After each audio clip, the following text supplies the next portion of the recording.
Under the cover of the COP26 distraction, the latest pronouncements of EU Commissioner Maros Šefčovič simply confirm the EU is intent on breaking up Britain as a price for Brexit.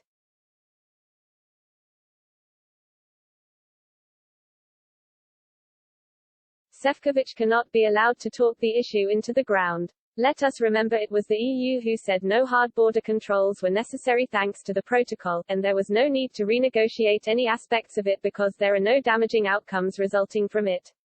And yet it was the EU that invoked Article 16 to prevent movements of vaccine medicine. It is the same EU that has offered a self-styled robust package of solutions to the protocol that it previously said were unnecessary, and in so doing the EU has accepted the growing evidence of real economic impact to trade patterns and existing supply chains.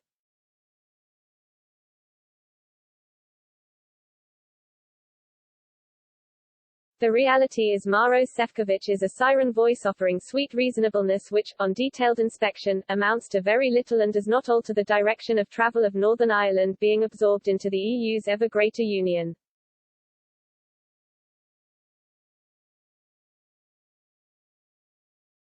The key to this was creating a hard border in the Irish Sea so that the customs inspections are carried out at our own internal ports and airports rather than on the Irish mainland.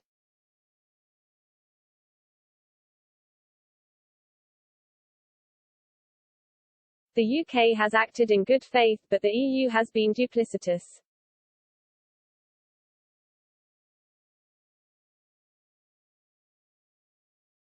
The lesson so far is that the EU only responds to firm principled actions, and the unwillingness thus far of Lord Frost and Boris Johnson to invoke Article 16 so the protocol can be replaced has allowed Šefčovič to continue with his disarmingly moderate but entirely hollow offers of minor adjustment and further jaw.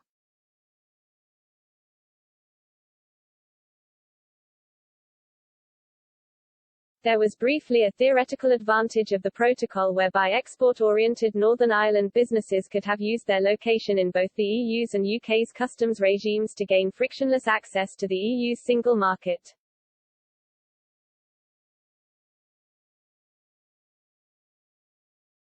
I suggested in February 2020 it could be used dramatically to favour the province if the government assisted by ensuring businesses wishing to locate in Northern Ireland were able to access cost-effective funding and that the tax environment was made at least as accommodating as it is in Ireland.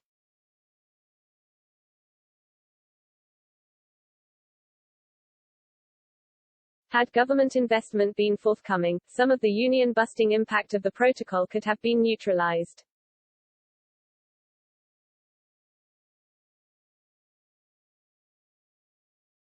Sadly, no such initiative was planned, let alone taken, and the opportunity proved to be a mere mirage.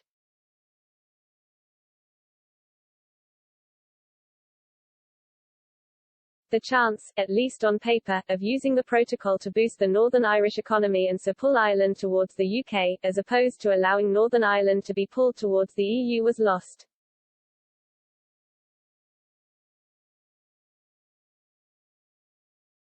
Within a month I could see Boris Johnson had no intention of trying to turn the protocol on its head, and so I called for its repudiation, if necessary in breach of the terms of the withdrawal agreement.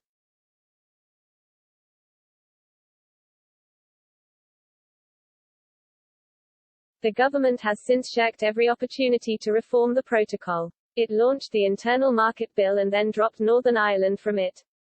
It said it would use the terms of the Trade and Cooperation Agreement to achieve the same result, but then did not even put the subject on the agenda.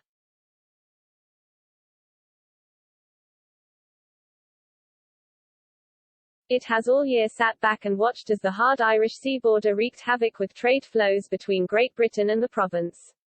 Even though it acknowledges this havoc and its consequential impact, it has still not invoked Article 16 to protect the province and our union with it.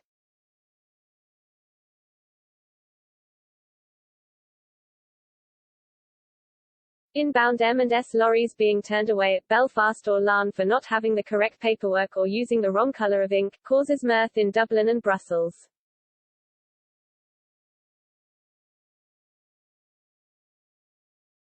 The EU is winning the tug-of-war over Northern Ireland, using the Irish sea border to take it over.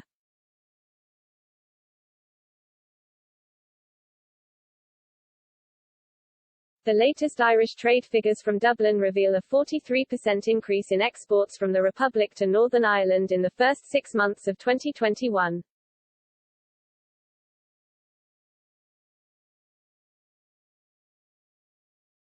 This is not a result of a booming economy but the shifting of supply chains from Great Britain to Ireland.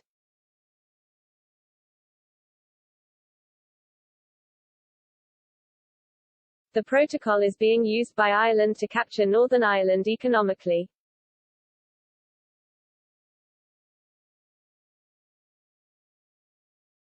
It is reunification by the back door.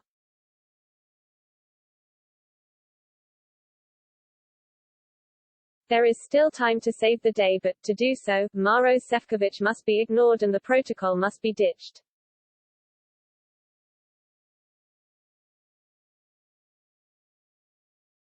Derogations from it or reforms which fail to address the core problem of EU laws and its courts operating in the province are pointless.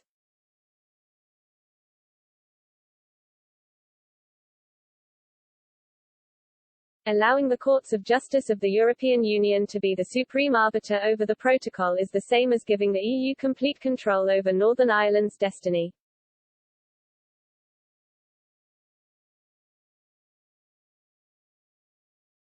The judicial review of the protocol brought by myself and others is due to be heard in the Appeals Court of Northern Ireland on 29 November.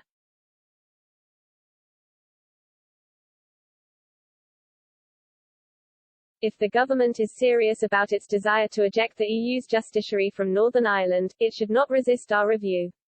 In essence, all we seek is what Lord Frost set out in his command paper in July.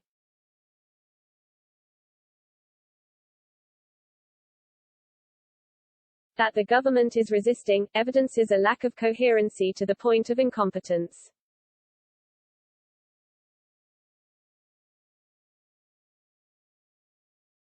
Every day that passes allows the EU through the protocol to pivot Northern Ireland away from Great Britain.